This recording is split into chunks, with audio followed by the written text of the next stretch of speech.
इस वीडियो में देखेंगे जानेंगे कोई भी डीजी जनरेटर का automatic control system wiring connection कैसे करते हैं। जैसे पावर सप्लाई अगर रहता है या कटा हुआ है चला आता है तो ऑटोमेटिक जनरेटर बंद हो जाएगा। अगर पावर सप्लाई चला जाता है कट जाती है मेन लाइन नहीं रहता है तो ऑटोमेटिक जनरेटर स्टार्ट हो जाएगा। इसमें कितने वायर लगते हैं, कौन सा वायर कहाँ पे कनेक्शन होता है, A to Z हम आपको दिखलाएंगे वायरिंग और कनेक्शन, और ये किस तरह से काम करता है ये भी हम आपको लास्ट में प्रैक्टिकल चेक करके दिखलाएंगे कि किस तरह से इसका सिस्टम काम करता है।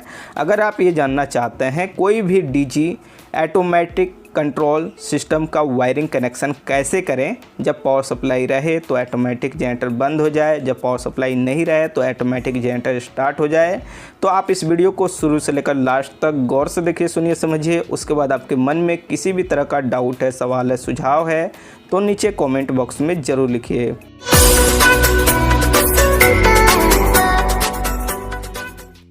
तो जैसे कि ये है हमारा डीजी जिसके अंदर हम आपको कनेक्शन करके दिखलाएंगे। ऑटोमेटिक पावर सप्लाई आएगा तो ये बंद हो जाएगा और पावर सप्लाई कट जाएगा तो ये ऑटोमेटिक ऑन हो जाएगा। यहाँ पे ये जो एरिया है ये है हमारा पैनल जिसके अंदर कनेक्शन करना होता है। जैसे इसके अंदर कुछ इस तरह से आपका लुक होगा। सबसे पहले हम आपको बतला दें ये सिंगल फेस का डीजी है तो एक न्यूट्रल एक फेस यहाँ से आउटपुट होता है डीजी से करंट पावर सप्लाई, और यहाँ पे और भी एलवीएम मीटर लगा हुआ है और भी जो इंस्ट्रूमेंट है इलेक्ट्रॉनिक वो लगा हुआ है। जो हमें कनेक्शन करना होता है ऑटोमेटिक का वो ये एरिया होता है जो एमसीबी के बगल में 1 से लेकर 5 तक जो कनेक्टर पॉइंट है, जो टीबी पॉइंट है, वहाँ पे कनेक्शन करना होता है 5 वायर का। और इस 5 वायर को ले जा करके जहाँ पे कनेक्शन करना होता है वो भी हम आपको दिखलाते हैं, प्लस हम आपको कनेक्शन करके प्रैक्टिकल दिखलाएंगे और किन बात को ध्यान में रखना चाहिए ये भी हम आपको बतलाएंगे। तो यहाँ से जो वायर हम लेकर के जाएंगे टोटल 7 वायर होगा। जैसे ग्रीन हमारा न्यूट्रल के लिए यूज कर रहे हैं, ब्लू हम फेस के लिए यूज कर रहे हैं, जो 16 mm का है, 15 kVA का हमारा डीजी है तो डीजी के हिसाब से मेन वायर को लगाया जाता है। और यहाँ पे जो 5 वायर हम लेंगे वो 0.5 mm का या 0.75 mm का या 1 mm का लेंगे। और यहाँ पे 5 कलर का हम वायर लिए हैं ताकि हमें कनेक्शन करने में प्रॉब्लम नहीं हो, कन्फ्यूजन नहीं हो। एक कलर का भी वायर ले सकते हैं लेकिन मार्किंग लगा करके काम करना होगा।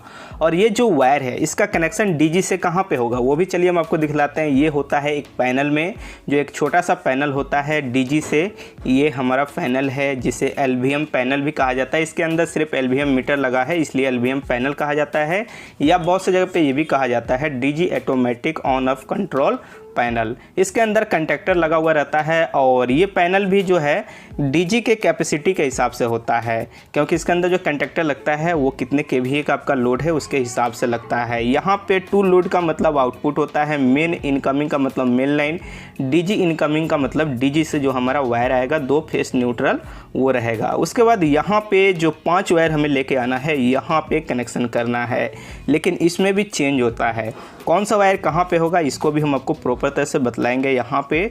तो चलिए अब कनेक्शन जो हमें करना है वो आपको इसके अंदर वायर लेकर के आना है तो हम पाइप के थ्रू लेकर के आएंगे, यानी कंड्यूट में लगा करके लाएंगे। ये जो वायर आपको दिख रहा है पाइप में यानी कंड्यूट में, ये हमारा मेन यहाँ से जो आउटपुट होगा वो वायर है डीजी करंट का। और यहाँ पे जो हमारा 5 वायर है वो एक कंड्यूट में लेकर के जाएंगे और जो 2 वायर है मेन का उसे एक कंड्यूट में लेकर के जाएंगे। तो चलिए यहाँ पे वायर को हम कंड्यूट में डाल करके उसके बाद आपको कनेक्शन दिखाते हैं। तो जैसे कि यहाँ पे कंड्यूट के थ्रू हम वायर को डाल दिए हुए हैं। जैसे डीजी से 2 कंड्यूट ले गए हैं, एक में हमारा क्या है 5 वायर है जो ऑटो ऑन ऑफ कंट्रोल करने के लिए, एक में हमारा 2 वायर है जो न्यूट्रल फेस का है, और इस साइड से हमारा इसके अंदर 4 वायर है। जैसे 2 तो है यहाँ से आउटपुट होगा करंट उस लोड के लिए, और 2 जो ब्लू कलर का वायर है इससे मेन लाइन आएगा, यानी पावर सप्लाई जो गवर्नमेंट होता है इससे हम कनेक्शन करेंगे। इसके अंदर 220 वोल्ट होता है, मेन लाइन होता है, जिससे यहाँ कमान हो जाए कि हाँ हमारा पावर सप्लाई आ गया है और डीजी बंद कर देना है। तो 2 वायर आपको मेन लाइन का भी लाना होता है। उसके बाद ये जो 2 वायर है ये हमारा डीजी से आ रहा है न्यूट्रल फेस, और ये 5 वायर है जो ऑटोमेटिक कंट्रोल करने के लिए कनेक्शन यहाँ पे करना है हमें। तो जो कनेक्शन है हम डीजी के साइड से स्टार्ट करेंगे। ये जो कंड्यूट हम लेकर के इस तरह से गए हैं, आपका हो सकता है जो ये पैनल है छोटा वाला अलग हो, डीजी अलग हो, तो जितना दूरी हो आप वायर डाल दीजिएगा, अपना जो रास्ता हो उससे लेकर के जा सकते हैं। तो चलिए सबसे पहले हम क्या करेंगे, यहाँ पे जो मेन हमारा 16 mm का वायर है जो फेस न्यूट्रल के लिए हम यूज कर रहे हैं, इसका हम कनेक्शन करेंगे। इसके अंदर हम लग यूज किए हुए हैं, आप भी लग यूज कीजिए। जब आपका 10 mm का वायर हो जाए तो ज़रूरी है कि लग यूज करना। ऐसे तो 4 mm 6 mm में भी यूज करना चाहिए, लेकिन नहीं मिलता है तो पतला वायर में आप बिना लग का भी यूज कर सकते हैं, लेकिन मोटा वायर में हमेशा लग यूज करना चाहिए ताकि टाइट रहे, वायर लूज नहीं हो। तो यहाँ पे ग्रीन वाला जो वायर है उसे न्यूट्रल में हम यूज कर रहे हैं। अगर ब्लैक कलर का आपका वायर मिल जाता है तो और अच्छी बात है, लेकिन हमारा यहाँ पे नहीं मिल पाया था तो ग्रीन आया, तो यहाँ पे हम ग्रीन को न्यूट्रल में यूज कर रहे हैं और जो हमारा ब्लू है उसको फेस में यूज कर रहे हैं। इस तरह से यहाँ पे जो फेस वाला वायर है उसको भी हम यहाँ पे नट बोल्ट से कस दिए। हाथ से टाइट करने के बाद आप क्या कीजिए, प्लाई से टाइट कीजिए। अगर पाना से करते हैं तो और बेहतर है, लेकिन हम यहाँ पे एडजस्ट पाना यूज कर रहे हैं। एक चीज़ हमेशा ध्यान में रखिएगा, वो नीचे से जो कनेक्टर लगा हुआ है उसका सपोर्ट बना करके ही कसिएगा, नहीं तो वो टूट भी जाता है। जैसे नट पूरा कस दिया गया है, फुल टाइट हो गया आपका नट, उसके बाद आप दबाव बनाइएगा तो वो टूट जाएगा। तो इस बात को भी ध्यान में रखना है और उसके हिसाब से कसना है। लूज बिल्कुल नहीं होना चाहिए और टाइट हो जाने के बाद आपको टाइट नहीं करना है। तो हमारे एडजस्ट पाना से यहाँ पे टाइट कर दिए हुए हैं। अब चलिए हम क्या करेंगे, जो 5 वायर है यहाँ पे जो हमें कनेक्शन करना है उसको करते हैं, लेकिन यहाँ पे आपको ध्यान देना है पूरी तरह से। तो जैसे कि यहाँ पे हम देखेंगे सबसे ऊपर तो लिखा गया है GC और राइट साइड से 5 नंबर कनेक्टर टीवी में हम कनेक्शन कर रहे हैं। यहाँ पे रेड वायर को जो फेरुल है ऊपर वो है हमारा GC, इस बात को हमेशा ध्यान में रखिएगा। और GC में कनेक्शन कर रहे हैं। DG में कनेक्शन करने के बाद अब हम चलेंगे पैनल के साइड और उसमें देखेंगे GC कहाँ पे लिखा हुआ है, वहीं पे रेड वाला वायर का कनेक्शन होगा। जैसे यहाँ पे हम आ गए, रेड वाला वायर लिए और इसमें हम GC देखेंगे तो यहाँ पे लेफ़्ट साइड से फर्स्ट छोड़ के सेकेंड वाला कनेक्टर है, तो वहाँ पे हम कनेक्शन करेंगे। ज़रूरी नहीं है कि आपको सीरियल बाई मिल जाए, बहुत सी जगह पे सीरियल बाई भी मिल जाता है कि आपका राइट साइड से आपका रेड ये स्टार्ट हुआ जैसे GC MC, तो सीरियल बाई भी मिल सकता है। नहीं सीरियल बाई मिलेगा तो आपको फेरुल पे देख लेना है, उसके बाद आपको कनेक्शन करना है। ये हो गया GC। उसके बाद MC है, MC में हम येलो यहाँ पे कनेक्शन कर देते हैं। चलिए येलो वायर को हम यहाँ पे MC में कनेक्शन कर देते हैं। यही हमको क्या करना होगा, दूसरे साइड चलेंगे DG में तो MC में हम येलो को करेंगे कनेक्शन। इसीलिए हमने कलर बाई कलर वायर लिया हुआ है ताकि कन्फ्यूजन नहीं हो। अब जैसे कि ये DG के साइड हो गया, यहाँ पे हम देखेंगे MC कहाँ है। MC जो है वो हमारा GC के बगल में है, तो MC वाले में हम येलो कलर का वायर लगा देंगे। उसके बाद है 2B, यहाँ पे ब्लू कलर का हम वायर लगा देंगे। उसके बाद चलेंगे पैनल में यहाँ पे, तो यहाँ पे हम देखेंगे 2B कहाँ पे है, तो यहाँ पे 2B नहीं है 2D है।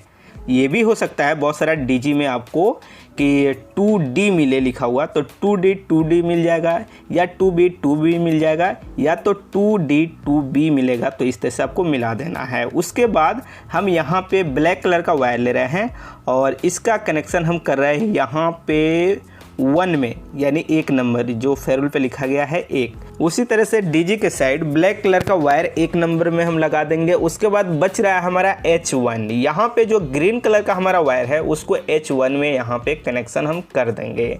तो चलिए हम कनेक्शन कर देते हैं। उसके बाद हम चलेंगे जो LVM पैनल है उस साइड और यहाँ पे देखेंगे H1 कहीं पे नहीं है, यहाँ पे सिर्फ एक बचा है, वो है हमारा ऑटो। तो ऑटो में यहाँ पे कनेक्शन कर देंगे। तो इस तरह से ये कनेक्शन हो गया 5 वायर का। एक चीज़ और, ये फेरुल पर जो लिखा गया है हो सकता है बहुत सारा कंपनी का DG और LVM पैनल एक ही कंपनी का लेते हैं तो सेम आपको मिल जाए फेरुल नंबर और कनेक्शन करने में ईजिली हो। ये थोड़ा सा अलग है, दूसरे किसी का पैनल बनाया हुआ है, ये LVM कंट्रोल पैनल और DG आपका किर्लोस्कर का है। लेकिन इसके अंदर LVM मीटर जो है वो किर्लोस्कर का ही यूज किया गया है, लेकिन ये बनाया हुआ दूसरे किसी का, इसलिए फेरुल नंबर चेंज है। उसके बाद हम क्या करेंगे, यहाँ पे जो वायर है बचा था हमारा उसको हम ट्रे में डाल दिए हुए हैं और उसके बाद जो वायर यहाँ पे बच रहा है यानी डोर हमारा खुले बंद हो उसके हिसाब से लूज करके यहाँ पे टाई लगा देंगे ताकि हमारा डोर खुलने बंद होने में प्रॉब्लम नहीं हो। उसके हिसाब से वायर को लूज छोड़ के हम टाई लगा दिए हुए हैं और यहाँ पे हमारा कनेक्शन हो गया है 5 वायर का जो ऑटो कंट्रोल सिस्टम है उसका। अब बचता है जो कनेक्शन करने का हमारा, वो बचता है यहाँ पे जैसे कि हमारा मेन इनकमिंग, डीजी इनकमिंग और आउटपुट। तो सबसे पहले हम क्या करेंगे, यहाँ पे लेते हैं जो डीजी से हमारा फेस न्यूट्रल का वायर आ रहा है, यहाँ पे डीजी इनकमिंग में कनेक्शन हम करेंगे। सबसे पहले यहाँ पे न्यूट्रल का वायर हम डालेंगे और यहाँ पे कनेक्शन इसका कर लेंगे। और कभी भी लूज नहीं होना चाहिए, और ये हर वीडियो में मैं बार बार बोलता हूँ, कहीं पे भी कनेक्शन होता है तो कभी भी इलेक्ट्रिकल कोई भी वायर लूज नहीं होना चाहिए, क्योंकि अगर लूज रहेगा तो वो धीरे धीरे हीट होगा, स्पार्क करेगा, जल जाएगा, प्रॉब्लम हो जाएगा। तो इस बात को आपको ध्यान में रखना है, उस हिसाब से ही आपको काम करना है। तो यहाँ पे डीजी इनकमिंग हो गया। उसके बाद बचता है यहाँ पे मेन ऑन्स। मेन ऑन के लिए हमने यहाँ पे 2.5 mm का वायर लिया हुआ है और इसको हम रिंग बना लेते हैं। कहने का मतलब इसमें लग लगा दे तो ज़्यादा बेहतर है, लेकिन इस साइज़ का लग हमें नहीं मिल पाया था, तो इसलिए हम वायर को छिल के इस तरह से रिंग बना लिए हैं और इसके अंदर इसको डाल के कनेक्शन कर देंगे। जिससे क्या होगा, ये पता चलेगा, यहाँ पे जैसे कमान आ जाता है, यानी पता चल जाता है कंडक्टर जो वर्क करता है उसको ये पता चलता है कि हाँ लाइन आ चुका है, अब हमें डीजी को ऑफ़ करना है यानी बंद करना है। इसलिए इस वायर को यूज किया जाता है। ये गवर्नमेंट मेन पावर सप्लाई का, अगर आप लगाना चाहते हैं कि गवर्नमेंट मेन पावर सप्लाई आ जाए तो डीजी बंद हो जाए, ज़्यादातर यही होता है। या अदर भी कोई सप्लाई आप चाहते हैं कि आने के बाद बंद हो जाए डीजी, तो वो भी कर सकते हैं। उसी का लाइन बस आपको यहाँ पे देना होता है। एसी पावर सप्लाई 220 या 240 वोल्ट जो जनरली होता है, लेकिन मिनिमम 140 वोल्ट आएगा तभी ये जाकर बंद होगा, और आपका 220 240 तक आता है तो आसानी से बंद हो जाता है, यानी कम से कम 140 वोल्ट आना चाहिए। उसके बाद यहाँ पे लिखा है गया है टू लोड। टू लोड का मतलब होता है यहाँ से आपका करेंट आउटपुट जो आपका घर में जाएगा लाइन, यहाँ से डीजी का, उसका कनेक्शन इसके अंदर करना है। तो यहाँ पे आपका 2 वायर है और दोनों वायर को हम क्या करेंगे, इसके अंदर चलिए फटाफट कनेक्शन कर देते हैं। और जो बगल में 2 आपका खाली दिख रहा है वो इसलिए दिख रहा है कि अगर इसे टीपीएन यानी जो 3 फेस का डीजी होता है उसके लिए यूज किया जाता है, तो यहाँ पे कनेक्टर 4 दिया गया है, तो एक न्यूट्रल और 3 फेस में यूज हो जाता है।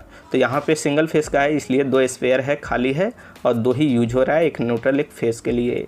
तो यहाँ पे इसको भी हम क्या करेंगे, इसके अंदर डालने के बाद वायर को अच्छी तरह से जो नट है उसको कस देंगे ताकि लूज नहीं रहे, और यहाँ पे हम कनेक्शन इसका कर लिए। इस तरह से ये हो गया। इस तरह से इसका कनेक्शन यहाँ पे हम कंप्लीट फाइनल कर लिए हुए हैं। और यहाँ पे वायर थोड़ा बड़ा था तो हम इसके अंदर ट्रे में डाल दिए हुए हैं। इस तरह से अगर आपका बड़ा वायर है, मोटा वायर है, तो उसको कटिंग मत कीजिए, इसी के अंदर पैनल के अंदर ट्रे में डाल दीजिए या घुमा दीजिए, ज़्यादा बेहतर होगा। एक बार कनेक्शन आप चेक कर लीजिएगा, गलत नहीं होना चाहिए। जिस तरह से हम बतलाए हैं उसी तरह से सेम आपको कनेक्शन करना है ताकि प्रॉब्लम आपको नहीं हो। तो यहाँ पे कनेक्शन हमारा सही है, कंप्लीट हो गया है। अभी क्या करेंगे, यहाँ पे इसका जो डोर है इसको बंद करेंगे। इसको बंद करने के बाद इसके अंदर जो एलवीएम मीटर के नीचे 2 रोटरी स्विच होता है, इसको ये जो फर्स्ट है इसको करेंगे डीजी साइड, और उसके बाद हम क्या करेंगे, इसको करेंगे मैनुअल। अगर ऑटो पे कर दे तो ये ऑटोमेटिक चेंज ओवर की तरह भी ये काम करता है। इसके ऊपर स्पेशल मैं अलग से वीडियो बना दूंगा अगर आप लोग का डिमांड आता है और आप लोग कमेंट करते हैं तो इस तरह से आपको कर देना है दोनों रोटरी स्विच को। एक को आपको कर देना है डीजी के साइड, मेन के साइड नहीं, और एक को कर देना है मैनुअल के साइड, ऑटो के साइड नहीं। तो ये हो गया हमारा। उसके बाद हम चलेंगे यहाँ पे जो ये एमसीबी है इसको हम ऑन कर देंगे, नहीं तो ये स्टार्ट नहीं होगा। उसके बाद ये डीजी के साइड जो पैनल है इसको भी हम बंद कर देंगे। बंद करने के बाद हम चालू करेंगे। उससे पहले एक काम और हमें यहाँ पे करना है, जो ये डीजी है इसके अंदर जो सेल्फ लगा रहता है उसके लिए एक बैटरी रहता है जिससे ये स्टार्ट होता है। तो यहाँ पे ये वायर निकला हुआ है एक, इसे हम यहाँ पे लगा देते हैं। कंपनी की तरफ से एक वायर निकाल करके आता है या बहुत सी जगह पे दोनों वायर निकला हुआ आता है, तो आपको एक बार देख लेना है। बैटरी का वायर अगर निकला हुआ है तो उसका कनेक्शन कर देना है, प्लस प्लस माइनस माइनस देख करके प्रॉपर तरह से और फुल टाइट कर देना है। तो यहाँ पे हम बैटरी का भी कनेक्शन कर दिया इसके अंदर। अब इसको हम स्टार्ट कर सकते हैं और चेक करके आपको दिखला सकते हैं। तो सबसे पहले क्या करेंगे, इसके अंदर जो पावर सप्लाई हमें मेन कमांड देना था उसका कनेक्शन करना है। जो वायर हमारा 2 गया है ब्लू कलर का, जो एक न्यूट्रल एक फेस गया है एसी पावर सप्लाई के लिए, ये वायर है और ये हमारा मेन बोर्ड से जा रहा है। जैसे यहाँ पे ऑटोमेटिक चेंज ओवर लगा हुआ है, 2 लगा हुआ है और 2 तरह का यहाँ पे पावर सप्लाई है। जिस भी पावर सप्लाई से आप चाहते हैं दे सकते हैं। इसको बस आपको मेन लाइन यानी जो लाइन आएगा जैसे स्टेबलाइजर से हम कनेक्शन करेंगे, इसलिए क्योंकि वहाँ पे 140 वोल्ट से अगर कम आएगा तो डीजी नहीं बंद होगा, लेकिन स्टेबलाइजर में अगर 90 वोल्ट आता है, 100 वोल्ट आता है तो वोल्टेज बना देता है। तो उस समय क्या होगा, हमें डीजी बंद करने की ज़रूरत होगी। तो जो स्टेबलाइजर से आउटपुट हो रहा है उसी के अंदर इसका कनेक्शन कर लेंगे। तो चलिए हम कनेक्शन कर लेते हैं इसके अंदर वायर छिल करके मेन वायर में। जैसे इसके अंदर हम कनेक्शन कर लिए हुए हैं, एक न्यूट्रल एक फेस में, यहाँ पे इस तरह से आपको कनेक्शन कर लेना है, या कहीं पे एमसीबी बॉक्स या जहाँ पे आपको लगता है ज़रूरत है वहाँ से आपको कनेक्शन कर लेना है। जो लाइन आएगा जिससे हमारा डीजी बंद हो जाए, यानी जनरेटर बंद हो जाए। अब यहाँ पे चलिए हम क्या करेंगे, स्टार्ट करेंगे। तो स्टार्ट करने का सबसे पहले प्रोसीजर हम आपको बतला दें। इसके अंदर जो ये पहला है जो आपको दिख रहा है, ये लैंप के लिए है। इसके अंदर लाइट लगा हुआ रहता है, कभी रात को काम करना हो तो इसे ऑन ऑफ कर सकता है। लाइट का इससे कोई मतलब नहीं है, जो मेन कंट्रोल है ये है, इसको हम ऑन करेंगे। चलिए ऑन करेंगे। उसके बाद यहाँ पे लिखेगा जैसे किर्लोस्कर ग्रीन, ये जो कंपनी का है डीजी, वो आपका शो करेगा, कितना तेल है वो सब शो करेगा। इस पे आपको ध्यान देना है रेडी कब लिख रहा है, जैसे ये रेडी लिख दिया। रेडी लिखने के बाद आपको क्या करना होगा, स्टार्ट का जो बटन है ग्रीन कलर का उसे आपको दबाना होगा, यानी पुश करना होगा, स्टार्ट करना होगा। जैसे इसे चलिए हम दबा देते हैं, जैसे इसे हम दबा दिए। उसके बाद आप देखेंगे तो ये स्टार्ट हो गया।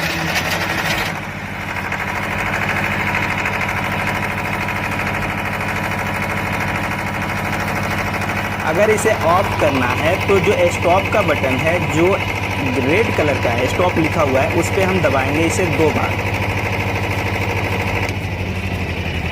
जब इसे 2 बार दबा देंगे तो ये ऑफ हो जाएगा, यानी बंद हो जाएगा डीजी हमारा। तो ये मैनुअल तरीका रहा स्टार्ट और ऑफ करने के लिए। जैसे कि एक बार चलिए स्टार्ट और ऑफ एक बार और कर देते हैं।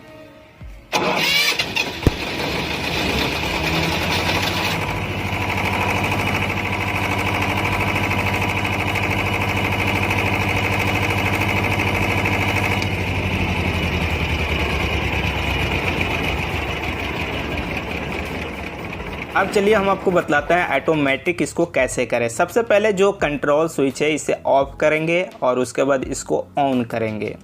तो यहाँ पे इसको चलिए ऑन कर देते हैं। उसके बाद फिर देखेंगे डिस्प्ले पे रेडी कब लिख रहा है। जब रेडी लिख देगा तब हम आपको बतलाते हैं। जैसे यहाँ पे आप देखेंगे तो ये आपका रेडी लिखेगा। अभी जैसे रेडी लिख दिया, रेडी लिखने के बाद जो ऑटो का बटन है उस पर आप पुश कीजिए। उसके बाद एक रेड कलर का बटन जल जाएगा, जैसे इसे दबाइए तो इस तरह से आपका ये जल गया। उसके बाद जो इसका एमसीबी है इसे भी चलिए ऑन कर देते हैं, जो नीचे है हमारा, यहाँ से जो आउट करेगा, जिसे ऑन कर दिए। अब ये ऑटोमेटिक हो गया। अगर पावर सप्लाई नहीं रहता है तो 1 मिनट के अंदर ये स्टार्ट हो जाएगा, और पावर सप्लाई आता है तो 2 मिनट में ये बंद हो जाएगा। जैसे यहाँ पे आप देखते हैं ये जो है, यहाँ पे आपका जो लाइन नहीं है, इसलिए लाइन नहीं है क्योंकि हम लाइन कट किए हुए हैं। एसएल पावर सप्लाई है देखने के लिए कि स्टार्ट हो रहा है कि नहीं हो रहा है। तो यहाँ पे देखिए स्टार्ट हो जाना चाहिए।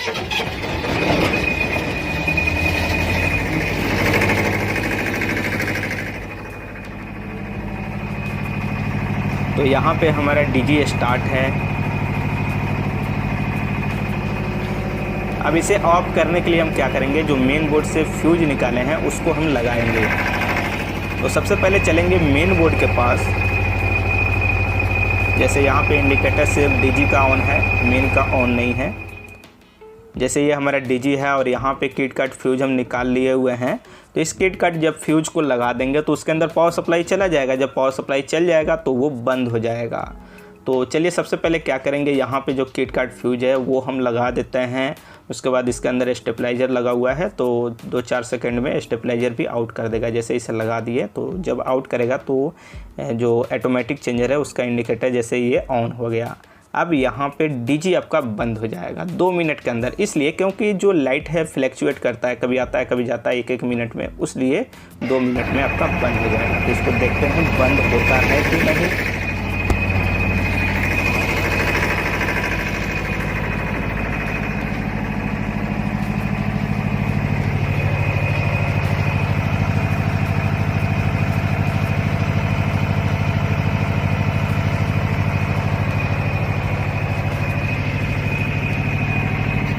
तो जैसे कि ये हमारा ऑफ हो रहा है, जैसे आप देख रहे हैं साउंड कम हो गया है। वीडियो को थोड़ा हम फास्ट कर दिए थे कि जल्दी हमारा वीडियो थोड़ा और छोटा हो जाए।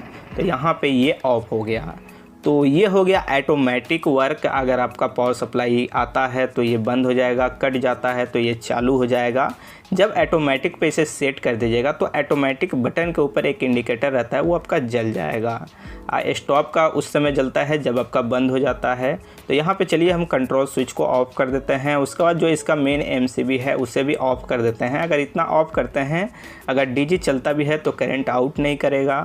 या आपको ज़रूरत है ऑफ़ करके काम करने के लिए, उस पीरियड में भी ये किया जाता है। तो इस तरह से कनेक्शन किया जाता है। कोई भी DG हो उसका कनेक्शन ऑटोमेटिक करना है। अगर पावर सप्लाई आए तो बंद हो जाए, पावर सप्लाई कट जाए तो ऑटोमेटिक चालू हो जाए। तो इस तरह से कनेक्शन वायरिंग किया जाता है। आपको अच्छी तरह से समझ में आ गया होगा। फिर भी आपके मन में किसी भी तरह का डाउट है, सवाल है, सुझाव है तो नीचे कमेंट बॉक्स में ज़रूर लिखिए। वीडियो अच्छी लगी तो लाइक और शेयर ज़रूर कीजिए। और इसके अंदर एक इमरजेंसी बटन दिया गया रहता है। कभी डोर बंद है, जैसे ये इमरजेंसी स्टॉप है, सिर्फ ये बंद करने के लिए दिया जाता है कि जनरेटर चालू है और ये डोर बंद है और चाबी से लॉक है और उस टाइम पे बंद करना है, डोर नहीं खुल रहा है। तो उस समय क्या होगा, ये जो पुश बटन है इसे दबा देंगे तो हमारा DG बंद हो जाए। जैसे इस तरह से दबा देंगे तो ये लॉक हो जाता है और बंद हो जाता है। और फिर जब चालू करना हो तो लॉक जब तक नहीं खोलेंगे तब तक चालू नहीं होगा। तो इस तरह से ये काम करता है DG।